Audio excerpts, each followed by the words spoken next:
Pranam Alayam Karunalayam Namami Bhagavad-padam Shankaram Lokashankaram Shankaram Shankaracharyam Keshavam Badarayanam Sutra Bhashya Kritau Vande Bhagavantau Punah Punah Ishvaro Gururatmeti Murti Bheda Vibhagine Vyomavat Vyapta Dehaya Dakshinamurtaye Namaha Om Namah Pranavarthaye Shuddha-jnanaikamurtaye Nirmalaya Prashantaye Dakshinamurtaye Namaha Om Sahana Vavatu Sahanau Bhunatsu Sahaviryam Karavavahai Tejasvinavaditamastu ma vidvishavahai.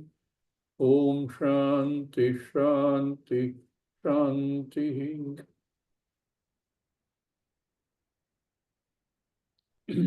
Ushanhavai Ushkanhavai Vajashravasah Vajastavasaha Sarvavedasam Dadau Sarvavedam Dadau Agum Kumaram Santam Aham Kumaram Santam Dakshinasuniya Dakshinasu Niyamanasu Shraddha Vivesha Shraddha Vivesha Umanyata. Umanyata. Imagine the situation. There's probably a large hall with Yajna Kunda at one end. There are lots of ritviks. Normally, such yajna is done not by one ritvik. Ritvik means the one who conducts the rituals, but many of them. There are probably family members sitting, watching. Certainly the son has been mentioned. He's sitting there and watching with all the curiosity of a young boy. You know how children keep on asking, Father, why is this like this? How was I born? I remember in one cartoon, what is that?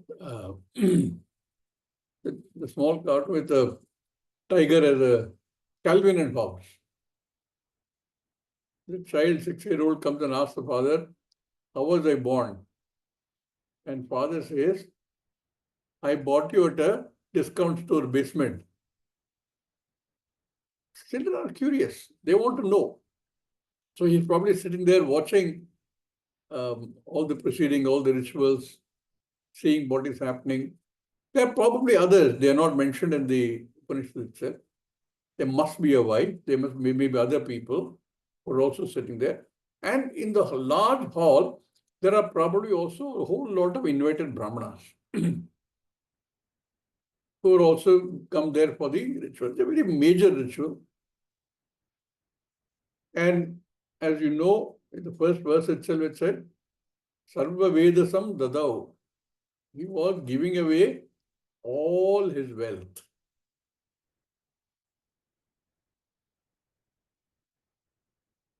This process was going on.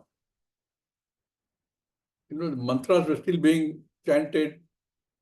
I don't know what else was going on, but that's the process when all the dakshina is being given. Dakshina is a critically important part of any yajna. In fact, any activity we do, including teaching, for example, it's where dakshina becomes an important ritual part of it. If the dakshina is not given or not given properly, then they say that the result of the yajna is inadequate, is incomplete. The yajna is incomplete and the result will also be incomplete. Now this boy, Nachiketa, are also sitting there and he probably knows something of the rituals. He's grown up in a family where these kind of rituals are common, and he's probably pestered his parents, other people, saying, why is this? What are we doing? Why is that fire there? Why are you putting in this fire? I don't know what all questions he might have asked. We've all experienced this. We've all done this when we were children. All of you, I'm sure, have seen what happens when children start asking questions. Some of them are answerable, some of them are not easily answerable. And they will not care what you're doing. They will keep on pestering. Why is it like this? Why is it like this? Till you turn around and say, go do your homework. So that's what children do. So that's probably what is happening. Who was available, he kept asking, what is this? Why is the Prithvik doing this? Why is that being done like that? Curiosity of a small child. And that can visualize the entire picture of what is happening. The mantra chanting, there are a lot of power when the mantras are chanted and the rituals are being conducted. There's a lot of power that's generated. The whole place is probably full of smoke. Fire is blazing. These are the last stages of the yajna. As far as I know, usually when we do any yajna, the dakshina is given at the end of the yajna. But here, obviously, it looks like it was still going on and the dakshina was being given because there's a whole lot of things to be given away. Whatever the yajamana has to be given away as dakshina. Therefore, the process probably take a long time. They'll include everything: wealth, money, wealth in the form of animals, cattle, everything is being given away. So that is the situation there. And all this is happening in the big hall where the yajna is taking place. So, in that scenario where all this is happening, is the situation where the child is watching and trying to understand what is happening. The child, like I said, probably already knows something of the rituals. And the child, like we saw, is in the transition state between childhood and boyhood. Not yet, probably in the early stage, not yet reached the stage where he can assert himself, but where he's still curious, still asking all sort of questions. He has Shraddha. Shraddha Avivesha. In him, Shraddha has entered. What is Shraddha?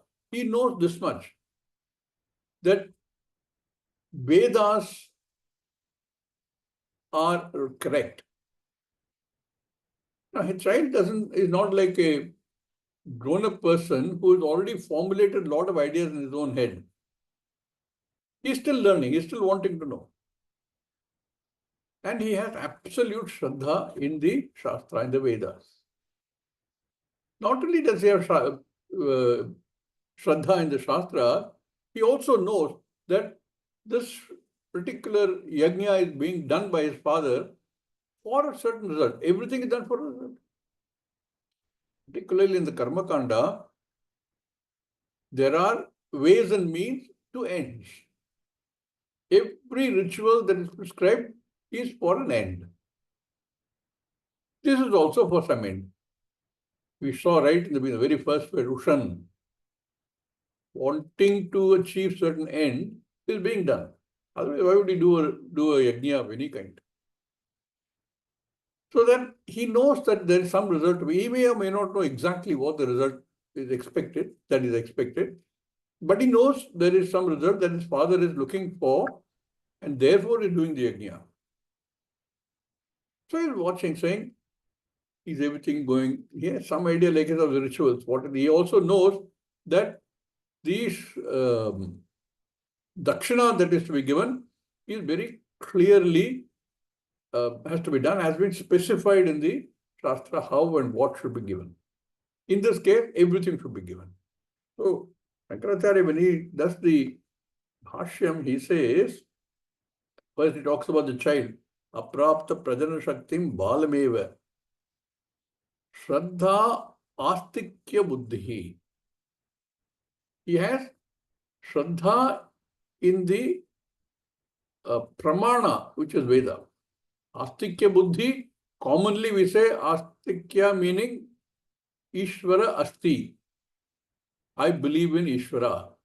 I think Ishvara is there. And Nasti is the one who says that there is no Ishvara.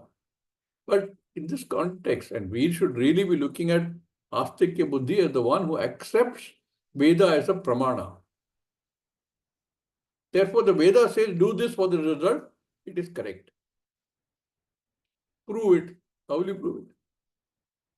Many of these things you cannot prove. You only have to wait for the result. But unless you have Shraddha, nothing will happen. This is generally true even for our Laukika Vishya. A high jumper or a pole vaulter, if he is trying to jump at a certain height, which is never done before, unless he has confidence that he will clear it, what are the chances that he will clear it? Very low. Unless you go with that confidence, here it's not confidence, it's Shraddha, but in the Laukika Vishaya, it is also where you have the confidence that that can be done and I can produce the result. If he goes to that bar in a high jump, for example, I take high jump as an example because one time I have done high jump. So I know what happens when you try to do high jump. If you're not sure of yourself, you can be sure that you will not clear it. As you approach that, it looks very high. My God, it's so high, how will I clear it? But here also is the same thing. Or you take something like homeopathic medicine. Unless you feel confident that homeopathic medicine will improve, it's all in the mind, then won't happen otherwise. Same thing with allopathic medicine also. That's what they call the placebo effect. No? They give you a piece of pill which has no medicine, probably sugar-coated, nothing. But if you have confidence that it will cure whatever disease that you are suffering from, the chances are it will cure. But if you don't have the confidence, that's the most important part. You can be sure it will not clear it. If you approach any of these things with an element of doubt, you can be sure that it will fail. Shraddha is one step more. It is not just faith, just confidence. It is something more than that. Acceptance of the pramana. And that pramana is something which you cannot verify. You cannot use another pramana to verify it. Pramana means a source of knowledge. You cannot verify it. I will check by something else. I will hear or I will see. You can't. Many of you may have heard the story that Swamiji used to give. Swami will tell a story of a guy who had lost his eyes. And then they discovered that there is a new procedure in the US. And therefore, some of his friends got together and decided to send him to that particular hospital for surgery. He had not seen anything of the world because he'd been blind. And in that hospital, they did the surgery. They've done many such surgeries, all of them successful. So they're very sure that it will succeed. So the surgery was all done. His eyes were bandaged after the surgery. And then the doctor comes and says, this is the D-Day. He removes the bandage and he tells this person, open your eyes, you'll see a new world, you'll see colors. And he tells the doctor, no, I won't open my eyes. Why? First, prove to me that I will see. Then I'll open my eyes. You can't.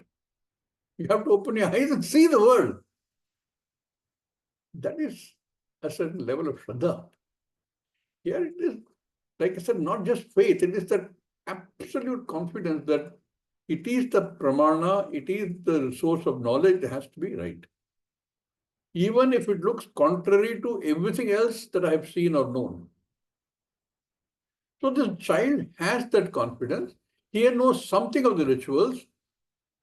And he knows that in Veda, every act that is prescribed is with the result.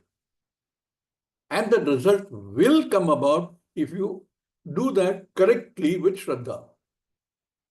This much the child has understood. And a critical part of this whole yajna is dakshina. How dakshina should be given, how much should be given, to whom should be given, how much should be given to this person, how much should be given to this person, and so on.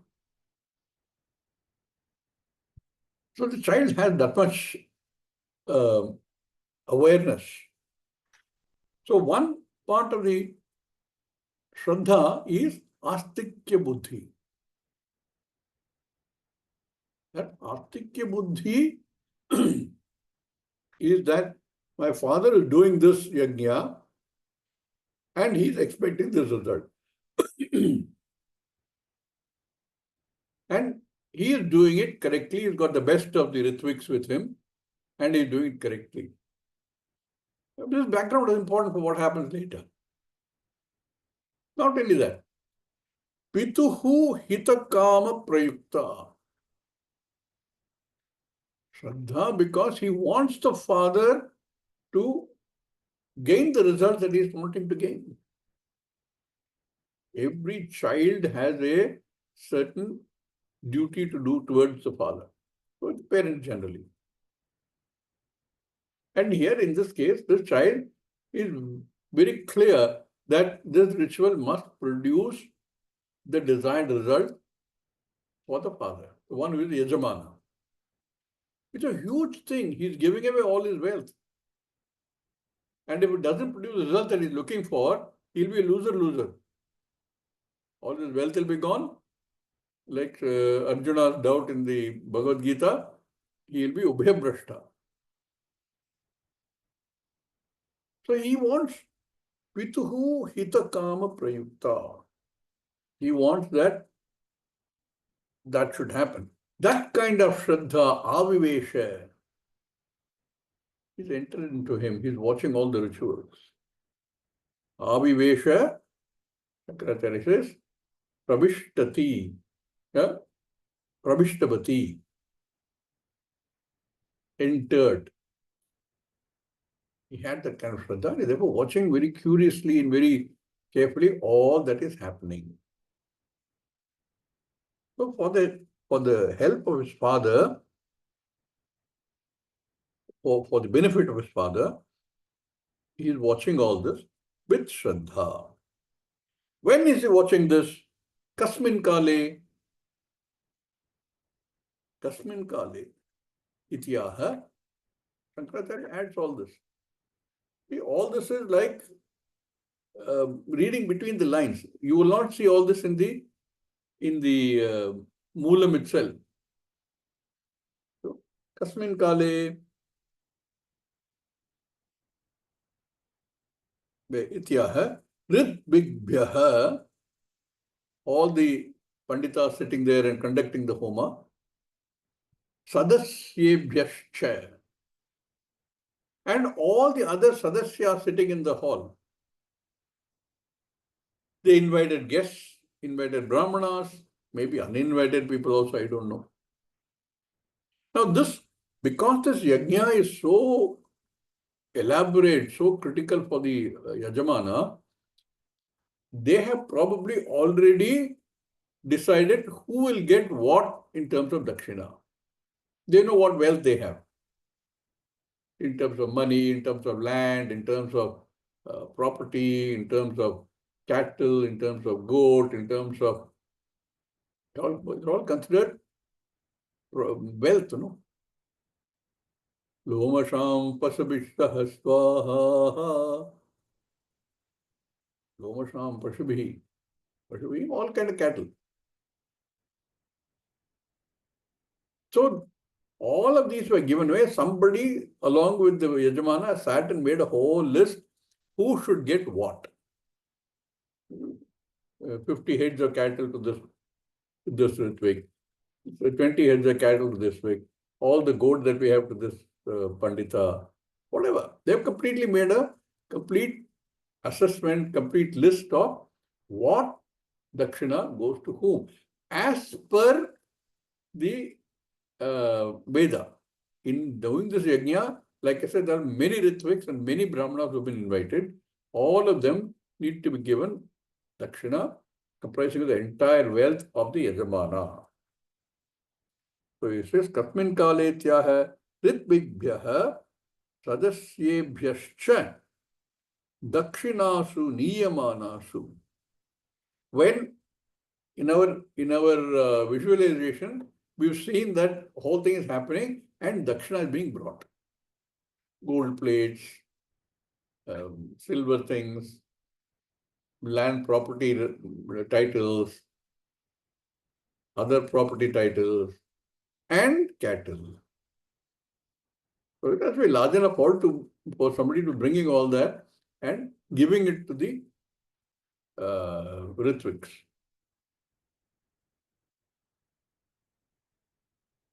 Cattle is also wealth. In Brihadaranyaka Upanishad, there's a debate that is being held in Janaka's court. And the winner of the debate gets 10,000 heads of cattle. And Yajnavalkya comes to that debate. Yajnavalkya is so sure of himself that he will win this debate that he tells his Shishyas, go and check out all the cows. You're going to take them away. 10,000 heads of cattle. It's an important property. They are given away, land is given away, buildings are given away. In fact, you've seen the agraharams in villages. You know, in every village, there's agraharam, which is the main street. At the end of one end of which is a temple, at the other end is another temple. Usually one is Shiva, one is either Vishnu or Ganesha or whatever. Even today it is there. If you go to any of the villages, you will find this. Only unfortunately, sadly, many of these agraharam houses now owned by are painted green, owned by Muslims. Horrible to look at, but that's what's happening. The temples are dilapidated. I've gone and seen some of them myself. Because the sons of the Brahmanas who used to live there. Now, these agraharams are donated by the king or by the big landlord to a group of Brahmanas who are given that houses on the two sides of the agraharam. And their children grow up and they all look for, particularly in Tamil Nadu, they are driven away. They go to America. Old parents are there for some time and then they also pass away. And then these properties are picked up by, unfortunately, non-Brahmanas, Muslims. Some of these, some preservation is trying to be here. Was there one in what is the place called? In Kerala, near Palakkad, where that whole agraharam has been declared heritage site. You cannot do anything with it. It's still there. It's beautiful to go and see. So kings should give away not only buildings, but land. Because if you give away cows, cows need to graze somewhere. They also give away land for the cows. So these are all given as dhanam. Very important part of any ritual. But here it is more like dakshina. He calls it dakshina, but essentially for Brahmanas, we give away dakshina. They may not perform anything. They are just witnesses to the entire act of the yaga. They also get these dakshina. So he says, dakshinasu niyamanasu, as they are being brought in, there's a very beautiful word here. Vibhagena. Acharya uses the word vibhagena because these dakshina that is to be given are all prescribed. In fact, if you see in weddings, in typical weddings in Tamil Nadu, there will always be one mama who's got a pouch and he's got all kinds of money in that pouch. So he is the one who's told, okay, for this Ritvik, give so much. For this one, give so much. I don't know if you've seen that. One Mama Tata will be there. He'll give to this Pandit so much, this Pandit so much, depending upon their level of erudition. Oh, he's a Dvivedi, he gives so much. He's a Chaturvedi, he gets so much. He's the main priest, he gets so. The priest, main priest himself actually says who gets what. Like that here also, like I said, they probably made a complete list of saying who gets what, because it's all prescribed, available in the Vedas. So the whole list of the Vibhagena, you don't at random give cattle and other wealth to people who come for the yajna. It depends on their level of knowledge, their level of, in this, there's nothing else. Even in our, again, in Laukika issues, you've seen many times, if there are several people who are given certain this thing, they make a distinction. A little bit more for this fellow, a little bit less for this fellow, and so on. But here it's all very clearly spelled. Vibhagena. Who gets what? Which Ritvik gets what? This fellow will get only 2 heads of cattle. This main priest will get gold and several heads of cattle and land and so on. So, Dakshinasu Niyamanasu Vibhagena Upaniyamanasu, all being brought out into the hall to be handed over to the recipients. Dakshinarthasu. Moment when you said Dakshina, that means it is already specified by the Veda. And among them is Goshu, cow, cattle. Now this boy is looking at all this with curiosity.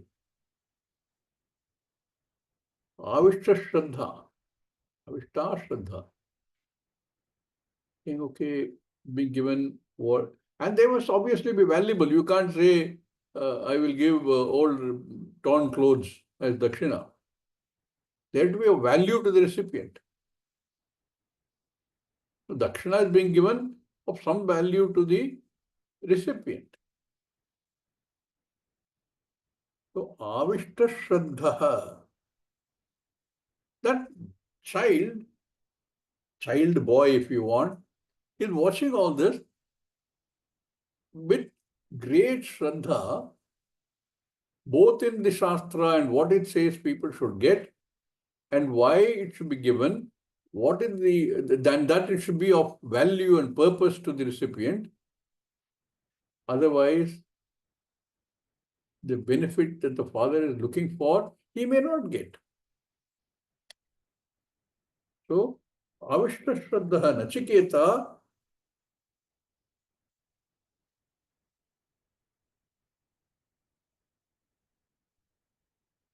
who is looking out for his father and saying, are things being done as they should be done. Now, normally in most of these Upanishads, you have to figure out who is saying what, because it doesn't say who says what. It's not like a play, you say character 1 and then say what he says, or actor 2 and says what he says. Here you simply make out from the context. But here, in specific case, you say Nachiketa Amanyata. He was watching with curiosity and thinking. Okay, what is being given? Probably all the other wealth has been given away. Now the last bits are there. Among the cows and cattle also, the better ones have already been given away. What is now left, what is now coming out to be given away aren't the best. They probably past their prime. Now this child is seeing this. and thinking to himself, what is he thinking? Katham ityuchyate, let's read. Pitodaka Pitodaka Jagdatrinaha Jagtrinaha Dugdadohaha Dugdadohaha Indriyaha. Indriyaha. What kind of cattle are being given? He's saying he's watching them. And in his eyes, in his estimate, these are useless cattle. They may or may not be useless, or you don't know. But in his eyes, as he's watching them, he sees them saying, oh, this is being given to this Brahmana, this is being given to this Ritvik. What use is it to him? Because these cows that are now coming at the end of the entire process, Pito Dakaha. Udaka is water. The ones which have already had the last of their water, they cannot drink water anymore. Because you know how animals drink water, no? It's not like us, we just can't pour it into the mouth and drink water. They have to lap it up. And they have this long tongue. All animals do that. They go to the source of water, a pond or a lake or whatever, or a river, and drink water by muscling the water into their mouth. Now, as they grow old, that ability to even muscle water becomes low. I mean, this is what the child is thinking. The cow cannot even drink. I'm specifically saying the child is looking at it because that may not really be as bad. Because the cow can't drink water, it will die. But he's looking at it like that. He's saying the cows can't even drink water. Pito the kaha. They are in their last legs. They probably need drips to survive. Child is thinking. Pito the kaha. Jagdatrinaha. Arey bapre. They can't even eat grass. They can't eat and chew grass. Otherwise, they keep masticating. No? Whatever they eat, they keep masticating. They can't because they probably have lost their teeth. In animals, teeth is an indicator of the state of health of the animal. In English, there's a saying, don't look gift horse in the mouth. Don't look a gift horse in the mouth. What does that mean? Don't start counting the teeth. Somebody giving you a gift, don't say, oh, this is not good. You're going to buy it, it's a different thing. But somebody give you a gift, don't start picking holes in the gift. So that is how you look at an animal and their state of health by counting the number of teeth. Now, these, according to probably an exaggerated form of Nachiketa's view, are cows which don't even have teeth to chew their grass, to masticate. What use are these cows to anybody? Dugdha doha, okay, maybe they can give milk. No, they've already yielded the last bit of milk. Cows give milk when they have a calf. True of any mammal. They yield milk when they have a calf or a baby. There's no milk. Otherwise, cows would be useful because at least milk comes. Dugdha doha. Nirindriyaha. Their indriyas, senses are also gone. They're not capable of producing a calf anymore. What do you do with them? And because they cannot produce calf, they cannot yield milk, they are on their last legs. This is our Nachiketa's estimate of the cows that are now being given away. Old cows, useless cows.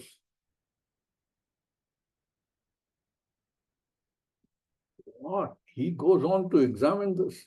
My God, he is a child at one end, but he talks like a very mature person at the other end. Look at what he says. Look at the next sentence. Ananda namate lokaha tansa gacchati ta dadat. Pick up the verb. In this kind of useless cows, if you give away as dakshina, you will not get any benefit.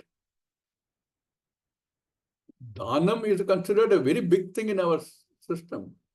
But if this is the kind of cow you're going to give a dhanam, no benefit. Not only no benefit, can you imagine? These brahmanas are sitting there and watching. So I said, visualize. They've seen gold being given away. They've seen young, healthy cows being given away in large numbers to all the people. By the time their turn comes, they are getting cows which are pitodakaha, jagdatranaha, dugdadohaha, nirindriyaha, useless cows. And you know, our brahmanas are people who have developed a lot of shakti by their tapas. And because they are so unhappy with the dakshina they've got, if they were to even mentally curse the yajamana, yet he's given me this kind of useless stuff, what I do with it? I can't even sell it to the abattoir. I have to look after that cow. I have to spend effort and wealth in looking after the cow. The cow is not going to yield me anything at all. This fellow is useless. He doesn't consider me good enough to get a good cow. And even mentally curses the yajamana. They say the curse of a brahmana who has done a lot of tapas can be very powerful. Then my father will lose everything. My father was trying to do this yajna by giving away everything to gain something. Instead, what will happen? Ananda namate lokaha. He will not gain the loka that he is trying to gain. He will not gain Swargaloka. He will gain Ananda Loka. No Nanda, a Loka where there is no happiness. Because he's been giving away useless dakshina and some or the other Brahmana will curse him.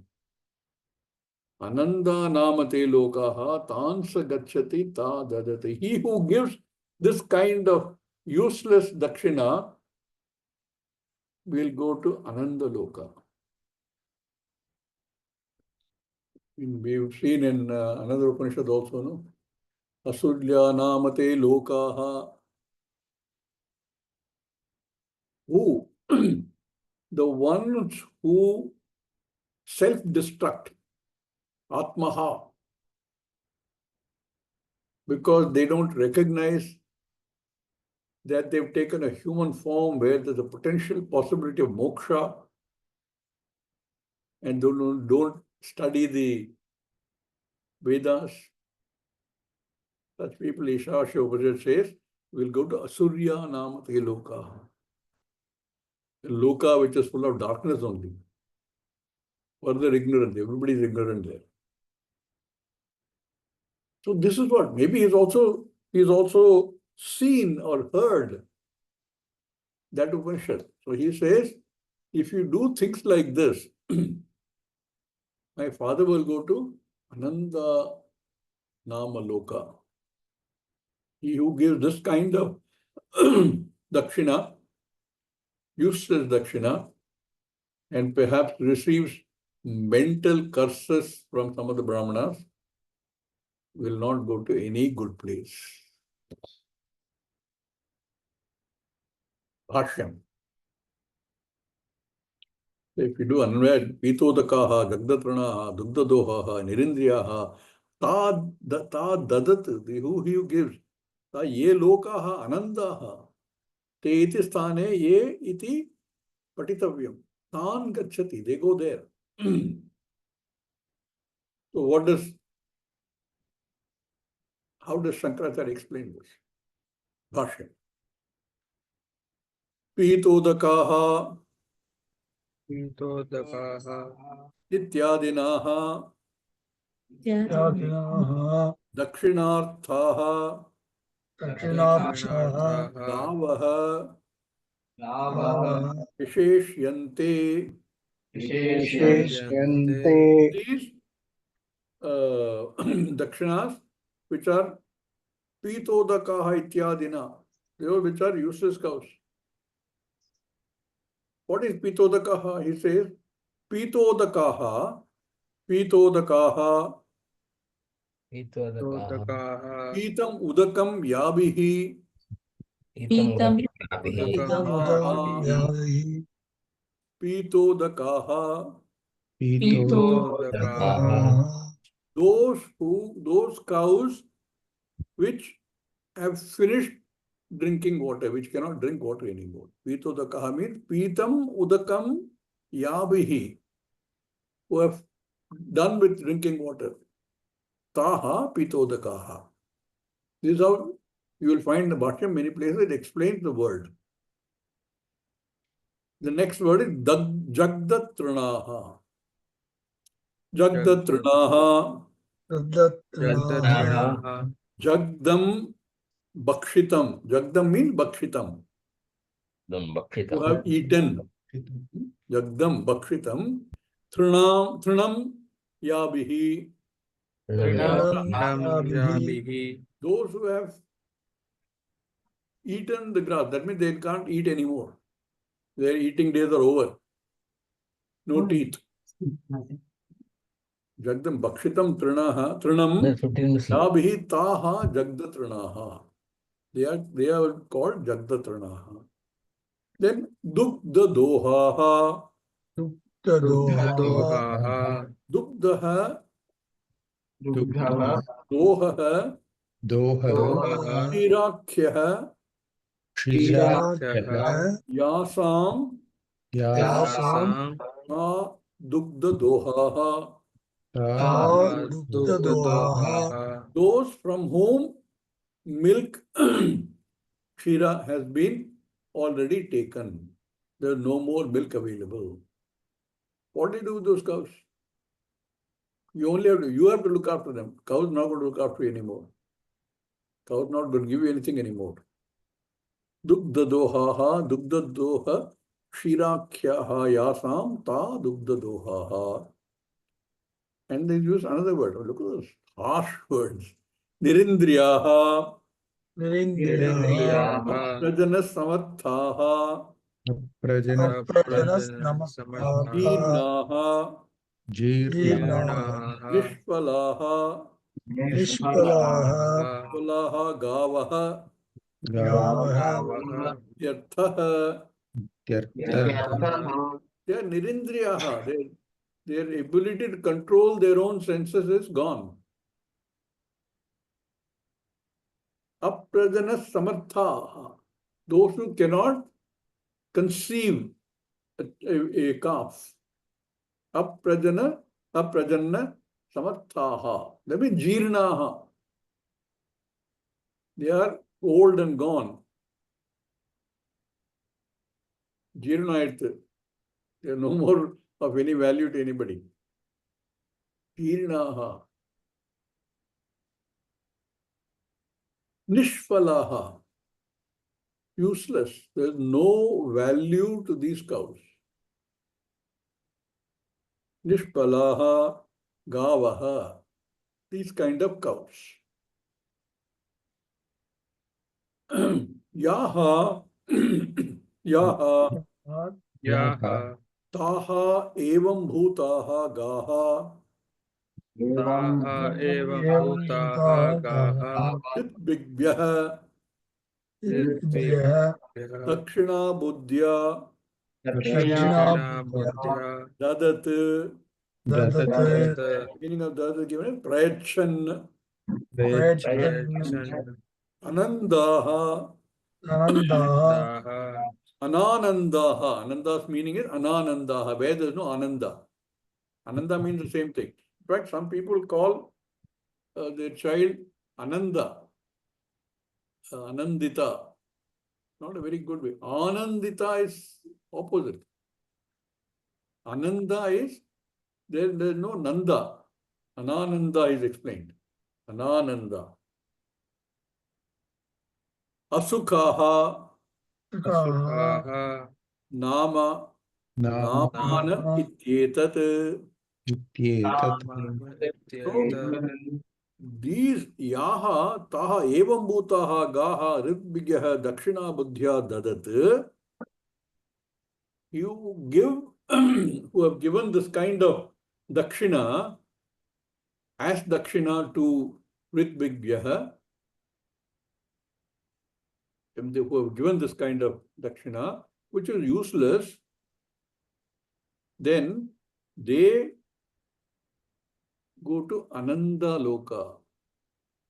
Nanda and Ananda is Viparita Bhave Nanj. It is opposite.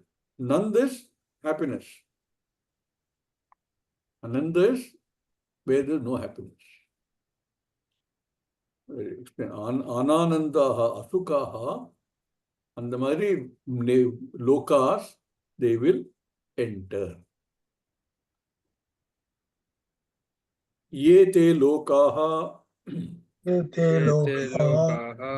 tan saha, tan saha yajamanaha, gachati. So the yajamana who does this, who gives away valueless dakshina,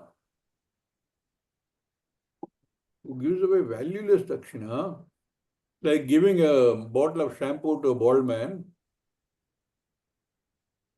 will only go to such lokas.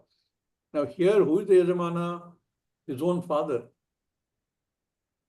Nachiketas. And he is concerned. My father will go to these kind of Asura Loka, Ananda Loka, Anananda Loka, Asukha Loka. I might as well be here only. Why go to those lokas? You do all the effort, you give away all your things. You don't want to go to another loka which is as bad or worse than this Marti Loka. So he's concerned that in his perception, this kind of useless dakshina to be given, I don't know whether he's imagined it or if he's read in some of the books or learned somewhere that these kind of things will produce negative results. And he's got Shraddha. Got Shraddha in Pituhu Hitakama. So he wants his father to gain what he wants to gain by the yajna, not gain something which is undesirable. Because in our Karma Kanda, the results that you're looking for are desirable results. Every karma that is specified is for a certain desirable result. You want the desirable result. Now, if you do all that also and end up getting the opposite of that, where's the point in that?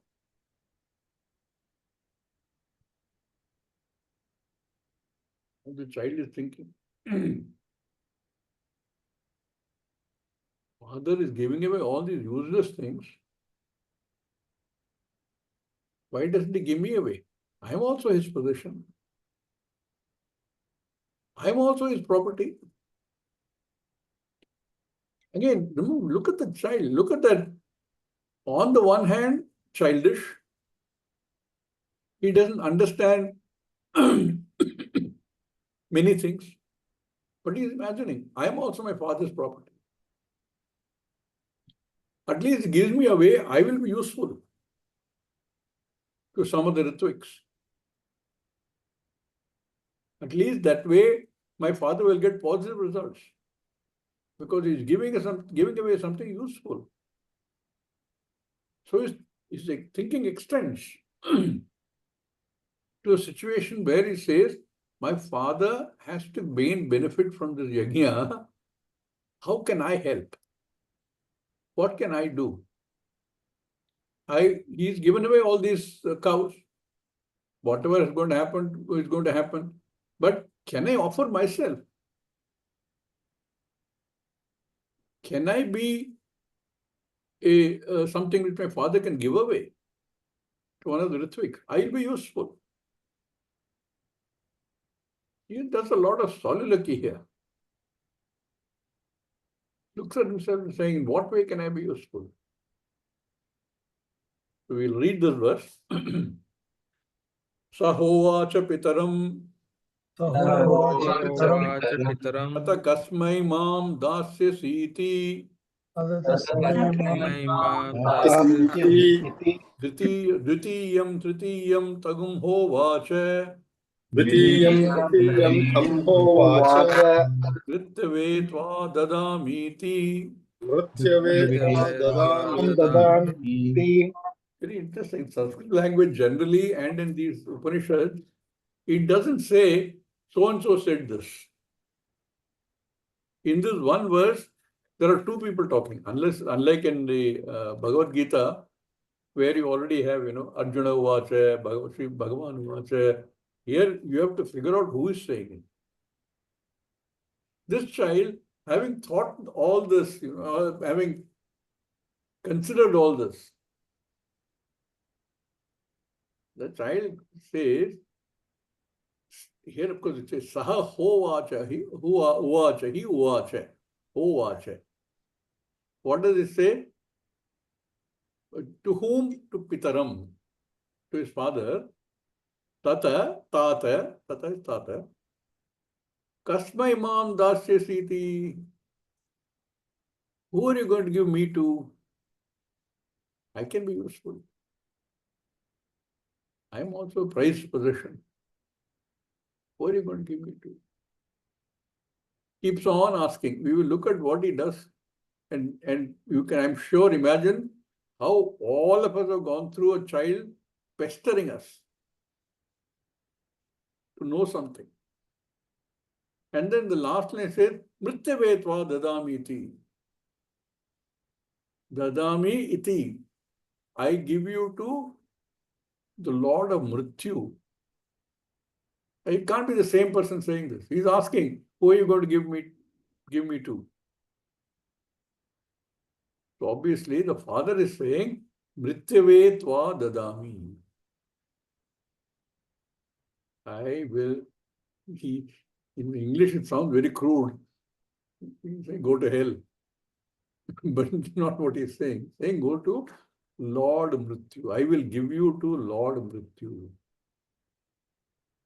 We will look at this in a little more detail in the next class. Om Purnamada Purnamidam Purnat Purnamudachyate Purnasya Purnamadaya Purnameva Vashishyate Om Shanti Shanti Shanti Harihi Om Shri Gurubhyo Namaha Harihi Om.